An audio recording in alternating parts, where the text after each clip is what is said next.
I'm doing well, Jacob. Okay, well. Oh, Yeah, yeah. So, Mr. Daniel, Yes. can you tell us a little bit about yourself? Okay, so I'm Daniel Dodu. Mm-hmm.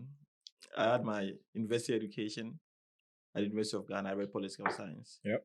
And also I had my master's in educational leadership and management. Yep. And I'm also a member of the Global School Alliance. Mm-hmm. I've published quite a number of papers around education and how we can help in national development. Yeah. So currently, that's what I do. That's good. Yeah. That's good. So, on this podcast, Reality Checks, we are going to be talking about the educational system in the country. That's great. So the ecosystem and everything involved Yeah. in education. So, first question is, how do you see the educational system in the country? It's a very broad question. Yeah, it's a very broad question. Yeah, How do I see the first question is like, do you think there are enough resources? Is it underfunded, or do you think we are adequately funded in this sense? I think one of the great ways to make progress in our educational system, and aside even the educational system in any organization, is when you compare yourself to other advanced countries. Exactly. For you to be able to mark yourself to see whether you are doing well, you are not doing well. Yeah. Now, one of the things we should have at the back, before I come to your question, one of the things that we should have at the back of our minds is that we are training our students to be global citizens, and also students who appreciate the 21st century demands of education. Yeah. Relating that to the resources we have, the question is those resources sufficient enough to kind of meet that requisite skills our students need in the 21st century? Because when they leave Ghana and probably they travel outside, are they able to compete with students in other countries? So I think we need to measure ourselves with that level of demand. Yeah, of course. And if I should go straight to that particular question to now give an answer, I've now given a prelude to the question. I think we are underfunded.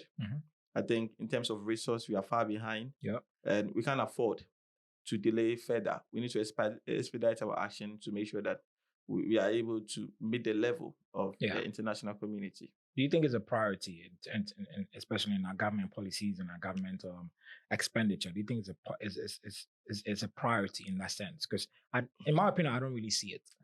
It's true. I don't think that there's that deliberate effort to get our educational system to be one of the best in the world. Yeah. Simply because there are a lot of politics going on with our education, and I've always mentioned there are certain things you shouldn't do politics with.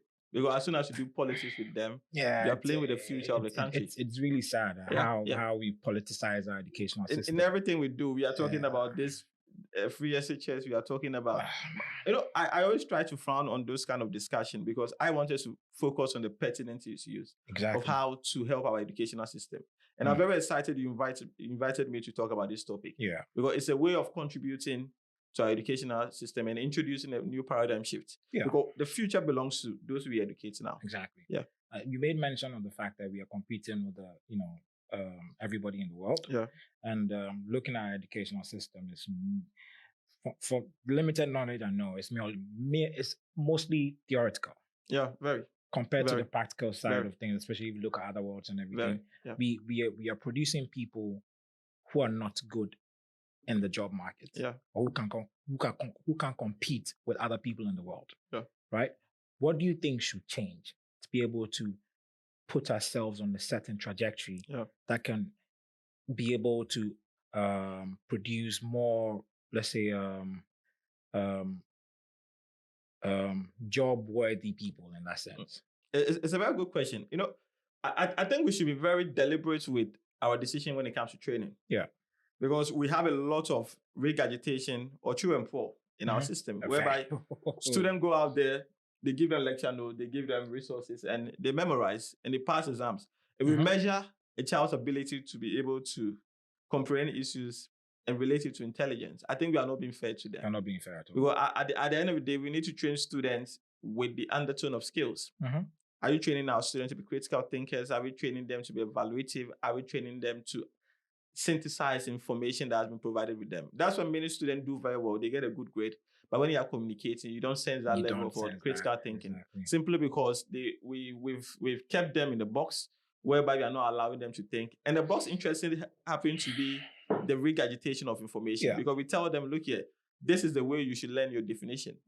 And if you do it the other way, it means you are getting it wrong. And the student is afraid.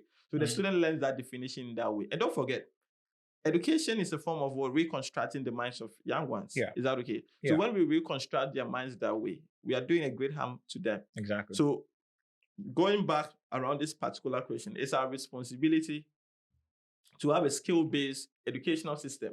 When you go to advanced countries like Finland, that we all celebrate for their brilliant educational structure, there is a serious investment in skills, whereby at the end of the day, if I'm teaching you, for example, I'm teaching you science, at the end of the day, I'm looking at you coming up and having a particular skill that can help national development. I'm looking at creativity. Even if you go into the educational space, there is a particular wonderful philosopher known as Bloom, and we have something known as the Bloom taxonomy, where we have a pyramid where students learning trajectory should be measured. And the final end happens to be creativity. But in our system in Ghana here, we start from the first base, which happens to be recall. We get it. So we are focusing so much on the recall, and we are ignoring the creativity aspect of our students. So I think our system should be programmed with the creativity aspect so that we'll move forward as a country.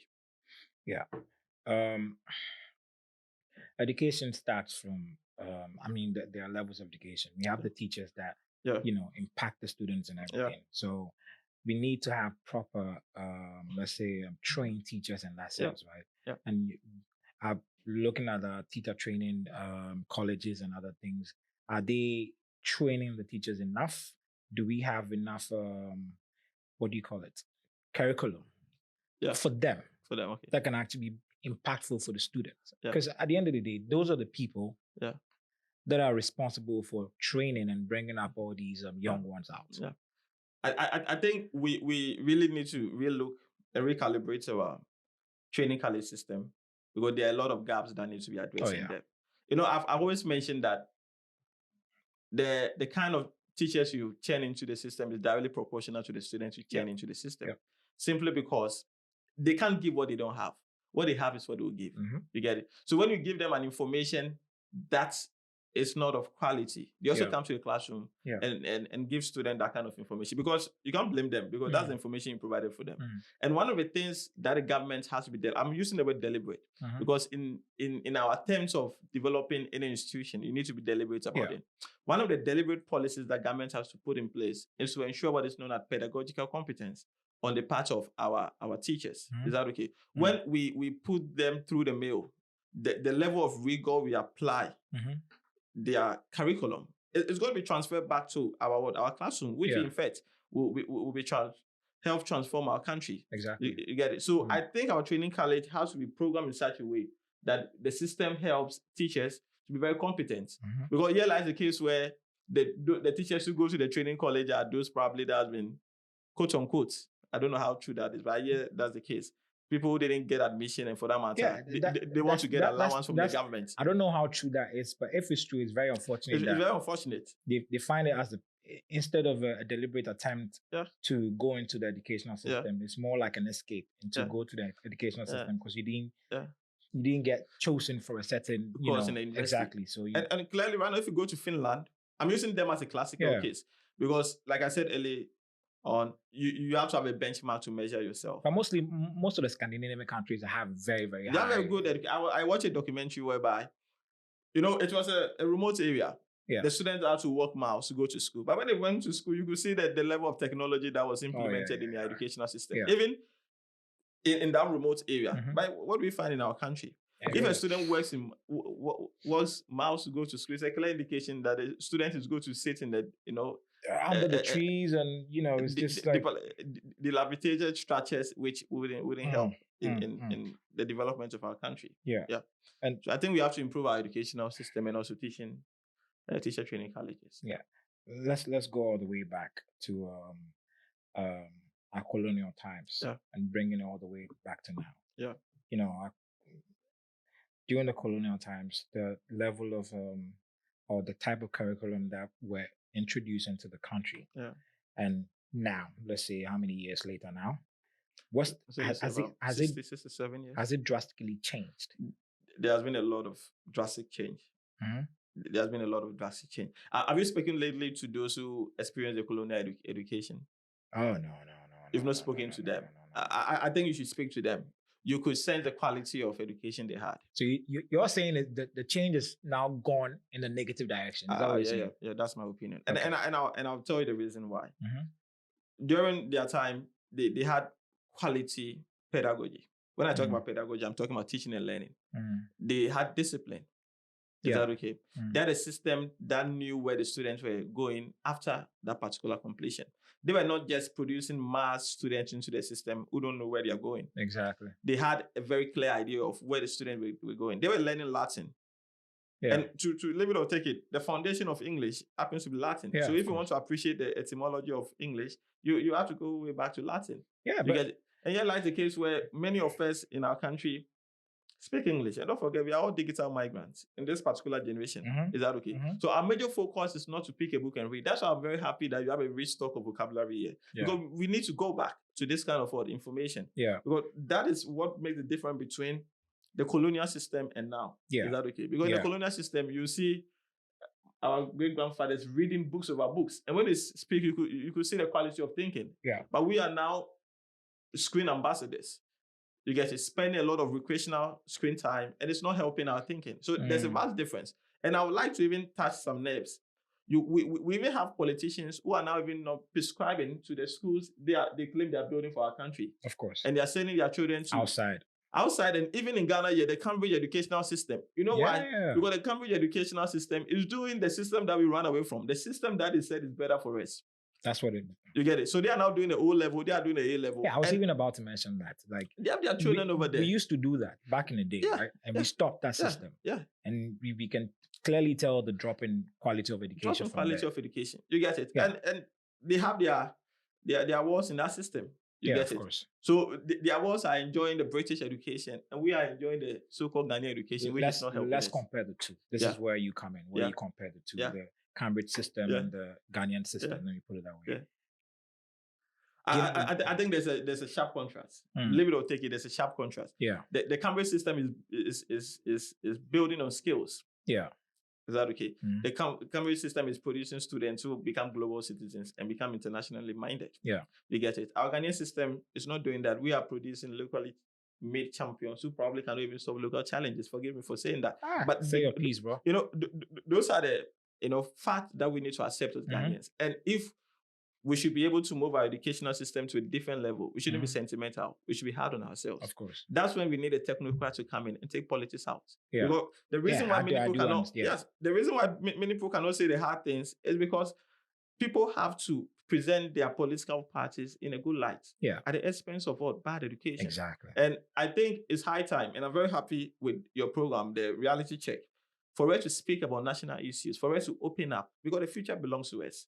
Yeah. And when you take it seriously right now, it's definitely going to be serious ahead of us. So the Cambridge education has a vast difference between... In terms of quality-wise, in terms of quality, in terms of pedagogy, in terms of even technology. Yeah.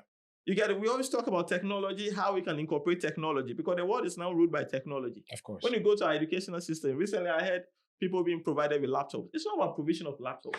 You get it? When you provide laptops and you don't provide internet, how do they research? If you don't train them on how to now incorporate new pedagogical skills in terms of their teaching in class, how to incorporate technology, it becomes problematic. Of course. Now, the laptop become a white elephant in front of teachers. It's not about going back to schools and giving them tablets. What is the end result of providing students with tablets? That's why I keep on saying that these political parties and everything, one says that they are bringing free SHS. The other one is saying that they're building schools and everything, but they are not solving the fundamental problem. No. The fundamental problem is you need to work on the student. Exactly. You need to work on the reconstruction and re-engineering of the minds of the student. Look at for Ghana to develop. Of course. Do you know why Malaysia developed? Because they straight away, the first thing they worked on is the mindset. Of course. Mindset. Look at the levels of Singapore. Yeah. Singapore 30 years ago or 35 years ago. Yeah. No one wanted to go there. Was known as a poor country. Yeah. Look at Singapore now. Yeah. One of the richest countries in the world. Yeah. Look at us. Yeah. There's a vast difference. And there's a time we have to talk. You get it? And of course, we are not talking to entice any political party. Nah. But don't forget, they are the ones in power. They are the ones that are asking and bringing the manifesto. So we also have to bring our ideas on the table because Ghana belongs to all of us. Of course, but the problem I have with these political parties is the idea. I know maybe I might sound naive saying this about the idea of being critical and honest about where the country is going. Yeah, it's all about getting points. Yeah, so even if it's not going well, we all can see what's happening with this current educational system, especially the senior high school system. It's a mess, and nobody's trying to even address that. They keep on saying that we've been able to put more people in school. That is not the point. That's not the point. The point is the quality of education these kids are getting out of the whole thing. I like the quality, but nobody's talking about that. I like like you said, to be able to have an efficient society, you need to make it a little bit competitive. And I choose my words carefully. Yeah. A healthy competition. Is that okay? Of course. So when you are having students who, that's why nowadays, our so-called schools that had pride. You get it? Like our pride, Accra Academy. Yeah. You get it? It was a time whereby when you are entering a particular school, when you sit in class, you're sitting in class with students who push you to learn hard. Exactly. Is that okay? Yeah. So the competition was great in there. You get it? Nowadays, you sit in class and you have different students coming on board. Yeah. And that itself is not creating that healthy competition among students. No. And for any country to develop, there needs to be that stratification. There's a difference between stratification and discrimination. Many people think we have to have an egalitarian society whereby everybody has a chance. No problem with that. We can have that. Ideally. Ideally, that's the country you need to have. Yeah. But for us to churn out quality students who can compete at a global scale, that should be our focus. You get it? We should be able to produce students. One of my role models happens to be Kofi Annan. Yeah. You get it? But if you look at the way Kofi Annan thinks and the way Kofi Annan reacts, you can see clearly that this person happens to have a global thinking and a global skill in terms of his approach to things. Is that okay? So we should insist on quality instead of just talking about quantity, pushing students to school, mentioning 5 million students. And don't forget, it's all about the numbers for them, isn't it? And also for political expediency, they always talk about numbers. But the question is, do we have the quality that we need? Even how many people are able to, go to a university? That's the start. Even the university, like, I'm more worried about the future generation because we are not putting out quality. No. Educated people. No. People who are going to serve the country and make sure the country moves on to the next level. We are not doing that. We are not. And then again, nobody's addressing that. We are there just mentioning numbers and saying that, these are the number of people that have been there. But if you keep on producing chaff, it doesn't matter. Doesn't matter, yeah. You can produce as many people as possible. Yeah, it's like if the quality is like a little, if the quality is compromised, there's a challenge. So I think the way forward is to open up a discussion.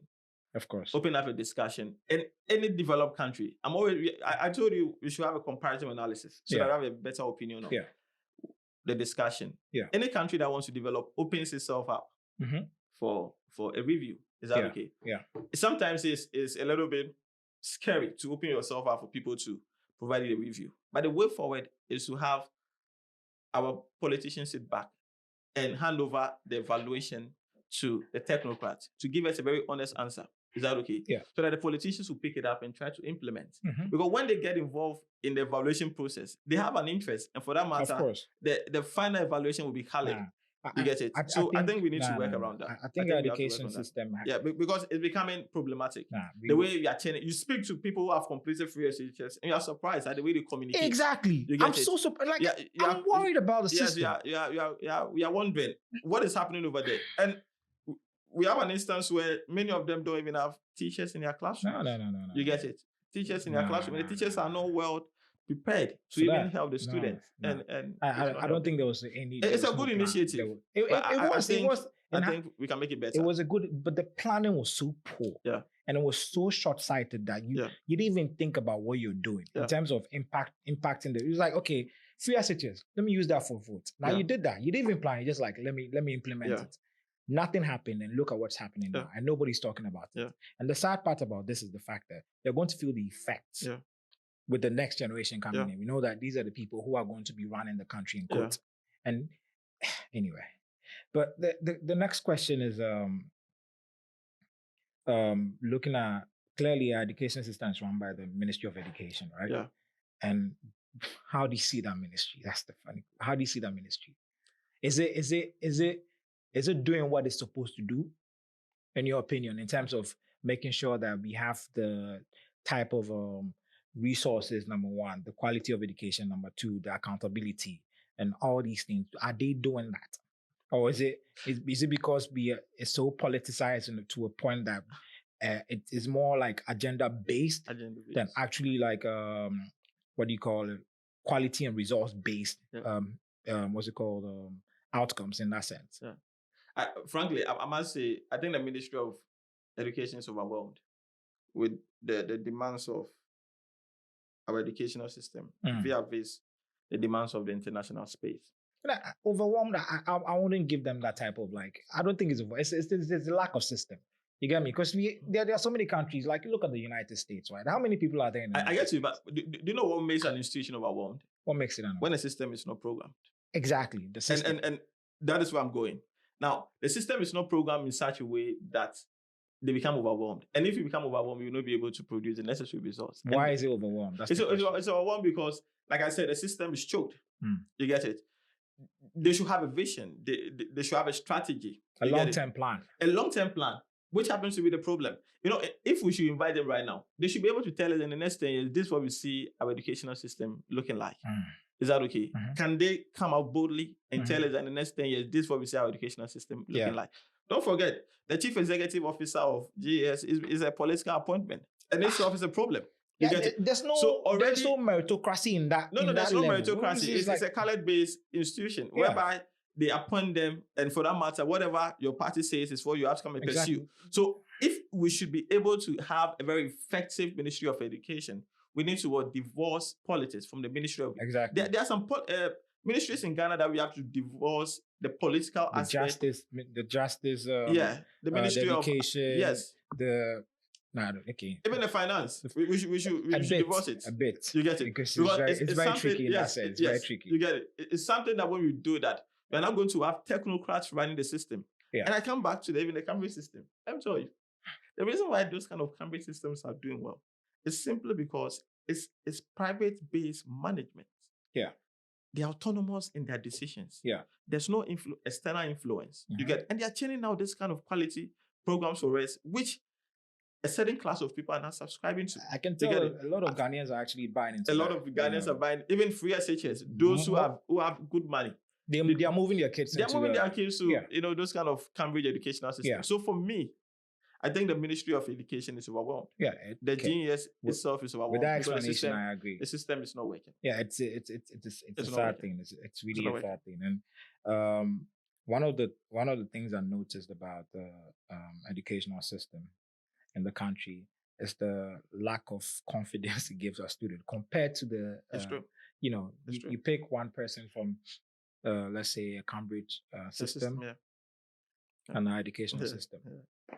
Even the level of confidence to even communicate, it's way gone. You know the interesting thing? When you go into the Cambridge system, they have skills that every student should come up with at the end of completion. Is that okay? Now, they are looking at students to be confident. Is that okay? Yeah. They are looking for students to be resilient.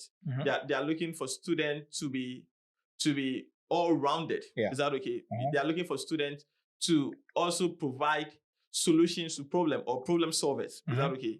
So if you look at all this, it's part of the training. Is that okay? But we find ourselves in our Ghanaian system where people, in actual sense, are taught to be timid. They have timorous soul. Yeah. Because when you raise up your hand and you say something, the way your teacher will even look at you. Students are not safeguarded. No. When you go to the British system, students are safeguarded. Yeah. You get it? They are being allowed to open up and try to come out with the problems they are facing. When we were in school, no one was being safeguarded. A teacher can be knocking you and go scot-free. Oh, man. You get it? And that happens to be a challenge. Yeah, exactly. Yes. So you can see that we have our Ghanaian system, students who go out there and, they are being bullied by outside people. You get it? And as a form of trying to come back to those bullies, what do? They fight and they later on get expelled from the school. So I think confidence-wise, it's intentional at the Cambridge school. Exactly. But in our Ghanaian system, we are not being intentional about I think you have to relearn that as we have to relearn individually.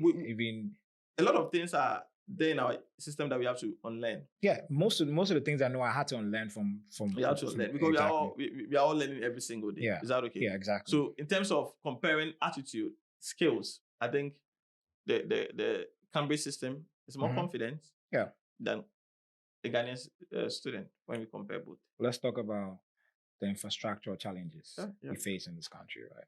Yeah. And I have the study where it said, according to the UNESCO 2021 report, only 45% of Ghanaian schools have access to electricity and other modern, let's say, technology to be able to, compete with the West in that sense. Right? 45% of schools, which is a problem. And you look at how. Let's not start about the mismanagement of resources in the country and how we can be able to do better to put all these resources. Because I find it unexcusable to be in the 21st century where we are in a global, village, right? Where till date we have students who are still being taught under trees. Yeah.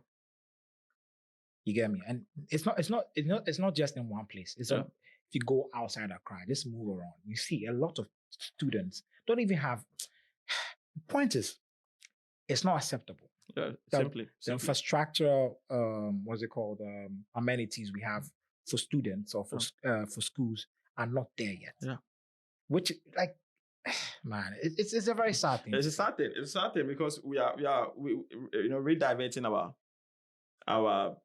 our resources into other things. Even when you go to a place like Finland, they invest heavily in their educational system. Very heavily in the educational system, ensuring infrastructure. You are talking about technology, how to compete in a global world. Yeah. When was the last time you went to a Ghanaian secondary school and saw a projector in classes? No. Come to think about even interactive whiteboard. Nothing has changed. Is that okay? What about even online learning platforms? Just to be sure that students are able to communicate with their teachers. Technology. I recently saw this where they were still drawing computers on the blackboard. Yeah. Where you have to name what is the part of a computer, a monitor. Students don't know. And we are in the 21st century. Students were crying because they were afraid to tap the mouse. We have students in China and other things coding. Coding, yes. As young as 10 years, coding. And we are here drawing computers on the blackboard. Yeah. How? Do you recall, you're a very wonderful friend. We grew up together, so you know all our childhood story. You got there was a time we were in class where one person brought a phone and the teacher came in and asked, if you know you are the one who brought the phone, bring it. And the teacher was advising that when you go to China and Japan, children younger than us are doing phones and all that. Yeah. That teacher happens to be teaching us economics. And I remember. Yes. Anytime he comes to class, it's drawing curves. Oh, it's ridiculous. Demand and supply and all that. Ridiculous. And I think one person was bold enough to say, sir, if you come to class and you come and draw demand and curve, how do you expect us to do those kind of phones? Exactly. It's very unfair to do that comparison because you are not giving us that leverage to be able to do those things. Exactly. Don't forget, it's not that they're intelligent than us, but the exposure they have is a challenge. That's the thing people don't understand.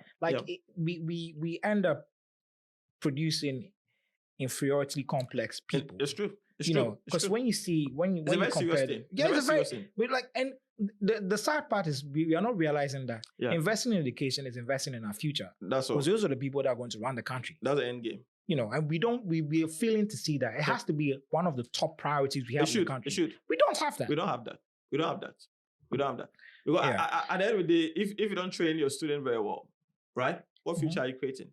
You're not creating the future. You're not creating a future of that will lack security. Is that okay? Because they'll come back at you. Yeah. But when you create a system where people are able to be confident in themselves, I think the future is bright. Just by doing that. I have I wouldn't say a problem, but I have an issue with our system where it lacks practicality, right? Yeah. We are all like we brag about the National Science and Maths quiz. Yeah. Like, my school win and everything. But these people can churn out formulas and everything from their head. But the application of that's what I'm actually interested in. We need a competition where they can actually apply that. Okay, these are something that can actually help us. All these things, like okay, so how do you apply this? We tend to know everything in our head, but application is a problem. We're in a country where we are not producing in terms of technology-wise. We are not doing anything that it's worth noting in the in the global village in that sense. We are not producing innovators. We are not encouraging innovators and everything. It all comes down to the fundamentals of education. Why we are encouraging these kids to be able to do that and giving them the space, the amenities and everything to be able to do that. Again, it's the 21st century. It's unacceptable. Yeah, it's simply. I like how we are emphasizing the word unacceptable. No, it's not. Now, even if you look at the maths and science schools, right? As time goes on, they are mastering what is not regurgitation of information. You see students who come and they are doing a brilliant job. The hype and everything is beautiful. You get it, of course. Other schools are taking it personal. There's a lot of we commend them for what they are doing. But more importantly, when you have a system where students memorize answers, right? And they come and say the answer within 30 seconds. Because if you look at some of the long answers they provide, and they say they have only 30 seconds, it's a clear indication that it's a regurgitation of information, something that they've learned over the years. You're not explaining. They're not explaining the concept. Have you recently been checking the problem of the day? Many schools are getting 4, 1, some are even getting 0. It's a clear indication that when it comes to the practical aspect, we are lacking. We are not solution-driven people. We are not solution-driven people. You go to other advanced countries, Jacob, you get it. They are investing in a lot of practicality. Exactly. Is that okay? They are the main focus. Like I said earlier on, they are following the Bloom taxonomy. So they are encouraging creativity among their students. Yeah. You go to advanced countries, one of their strong educational system runs on project work-based and coursework portfolio. Exactly. Is that okay? But we happen to find ourselves in a system where the only time we do a project, in actual sense, is at a university. Even at the university, the project, do you even understand the methodology and the technicalities of getting involved? We just have to pass the exams and go. You get it? So we now go out there and we don't become solution-oriented students. We rather go and adapt to the population. I think recently, have you heard of the unemployed statistics Association of Ghana? There's an association. We have an association. Yeah. We have an unemployed Association of Ghana. Something like that. People who are not employed, they've come together. It's a clear indication, and it's a dent on our part as a country. It is to have such an association, and simply because we don't practicalize our learning. We don't. We rather go to class and we believe in rote learning, memorize the information, give me the definition, and I'll call you an intelligent student. And we are not being That's it.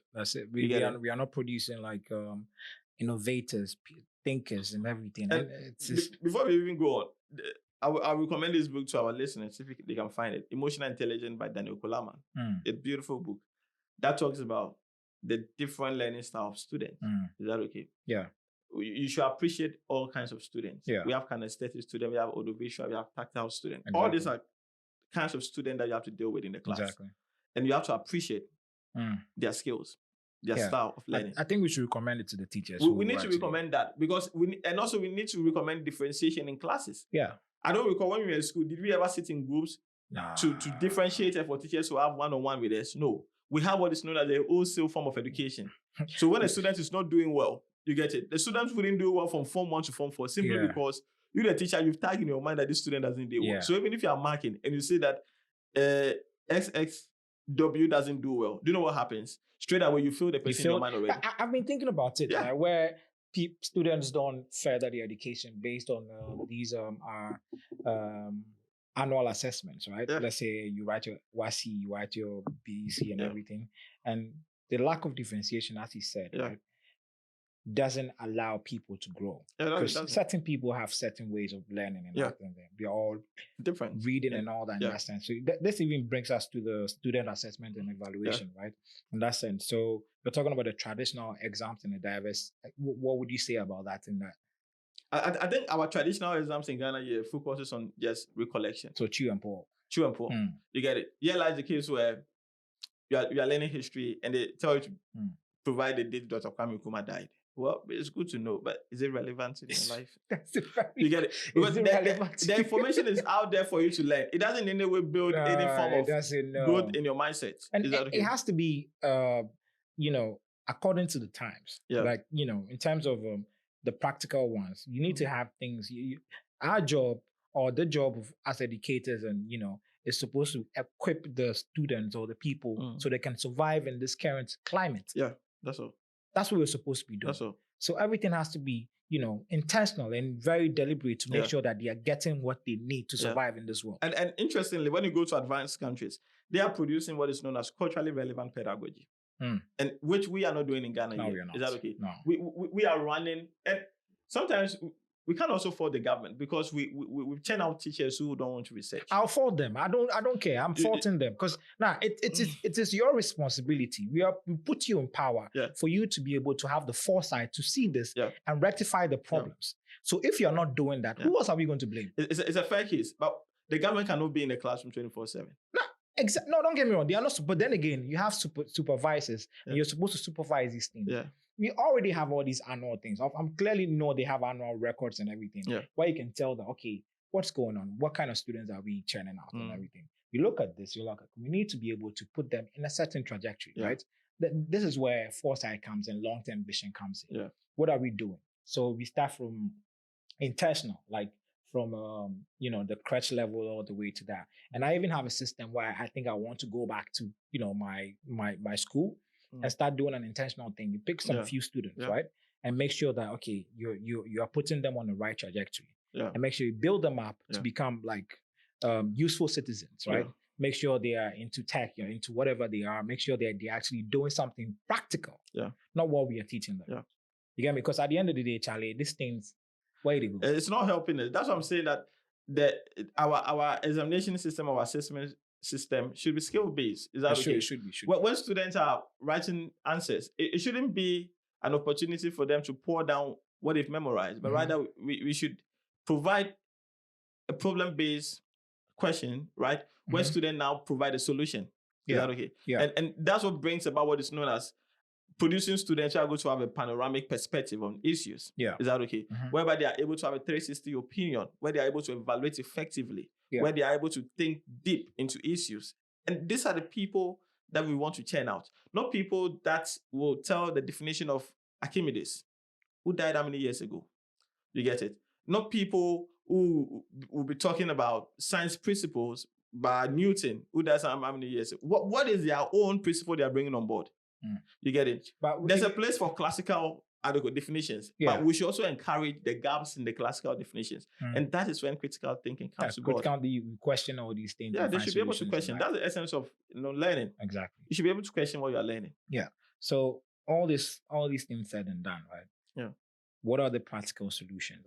In your opinion, I'm sure you have your ideas and everything. Yeah. What are the practical solutions? You can give me based on policies, based on structure, based on infrastructure, based on technology we're supposed to use. Yeah. Give me your practical solutions you think might help the country move on or move on the right directions. Yeah. If you allow me, I think I've published, my master's, I published a paper on leadership and management in schools. Okay. I think one of the things we need to work on is to instill a certain level of trust in our system. Yeah. That's the first thing we need to do. If you're able to instill that level of trust, it will help us. Sometimes we feel like trust is not tangible, so it's not necessary. No, human beings are being moved by trust. Exactly. So when they trust the system, they will definitely subscribe to it. As I'm talking to you now, we don't have a trust in our Ghanaian system. And we have to bring back the trust into our Ghanaian system, educational system. But how do we get the trust? That's the question. We get a trust. I'll come back to that. I'm just building the point. Is that okay? Yeah. We get a trust from one, how we are able to design our curriculum. Is that okay? Yeah. When we are able to have a curriculum that satisfies the 21st century students and parents, we are going to gain the trust from our Ghanaian citizens again. Is that okay? I'm looking at the Ghanaian system where we've been have foreigners bringing their children to Ghana to come and learn. Yeah, because you talk about the West African region, most of them bring that. I'm even looking at Europe. Yeah. I'm looking at America bringing their child to Ghana to come and learn. In hindsight, in future, why? Okay. In future, because I'm providing the solution for the future. We have high quality education. High quality education. You get. We need to measure what we call quality, because we normally say that in abstract. But when it comes to quality, there are indices that you can measure quality with. Is that okay? So, like I said, we need to make sure that one, we reinvest in trust. The citizens have to have trust in the educational system. Yeah. We need to work on our curriculum. Our curriculum should be solid. Yeah. Is that okay? It should be able to satisfy the demands of 21st century. Like I said, are we able to churn out students who are critical thinkers? Yeah. Are we able to churn out students who can engage in the communication? Are we able to churn out students who are able to communicate effectively wherever they go? I've always mentioned that when I'm talking to you, I don't want a student who is boxed in one particular area. I want a student who is all-rounded, a student who can talk about politics, who can talk about science, who can talk about technology. Those are the people that the world is looking out for. Is that okay? And we should also go back to our training colleges and try to inform our teachers that, we always make the noise and always make that session that we should allow our students to think out of the box. Interestingly, those who will make them think outside the box are in the box. And it's a total contrast. That makes things impossible for us. Is that okay? And we need to be also deliberate about our policies. We should have a national plan. We should have a clear plan where we want to send our educational system to. And when we do that, it will help us. Is that okay? And we should try and learn from advanced countries. That's what Malaysia did. That's what Singapore did. That's what Finland did. They came up with an educational plan that divorced it from political persuasion or political expediency. And this is how far they've come. Because the moment we touch our educational system, we've touched our future, irrespective of what we do. Is that okay? Let me give you a brief account. When you go to Nigeria, you can see the northern part of Nigeria is not developed. And that place is being dominated by Boko Haram. Have you wondered what Boko Haram means? Boko Haram means against Western education. Exactly. And they are not allowing the Western education to take place. So that underdevelopment is going on over there. Is that okay? So when as we are sitting in here in our country, we should equally try as much as possible to have a political philosophy. We should have a roundtable discussion. And it's one of the roundtable discussions we are having right now. Whereby we invite technocrats, people who are passionate about education. Stakeholders and all that. Stakeholders. Is that okay? For them to come on board, for us to discuss the future of Ghana education system.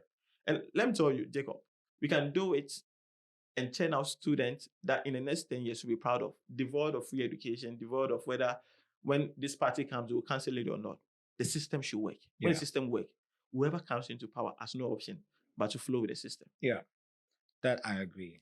So conclusively, what would be your final words to people? My final words to the people, we should still trust the process. There are challenges, there are gaps that we need to address as people. We need everybody to come on board. We need people to come with their innovative minds. Well, we can't leave it in the hands of few people in the name of politics, because that's our future. Is that okay? Imagine you churn out armed robbers and you have all the money and you build houses. You know why people invest a lot of money in security? Because they've not thought of the kind of, they never thought of the possible children who turn out to be armed robbers who worry them. Is that okay? Exactly. But when we start thinking about them now, is that okay? It helps us to now sleep in peace. Is that okay? So I think we all have to come on board. And I would like to commend you for touching on such a very sensitive topic and your team for their amazing work they're doing, just making sure that this system works. So I think our system can work.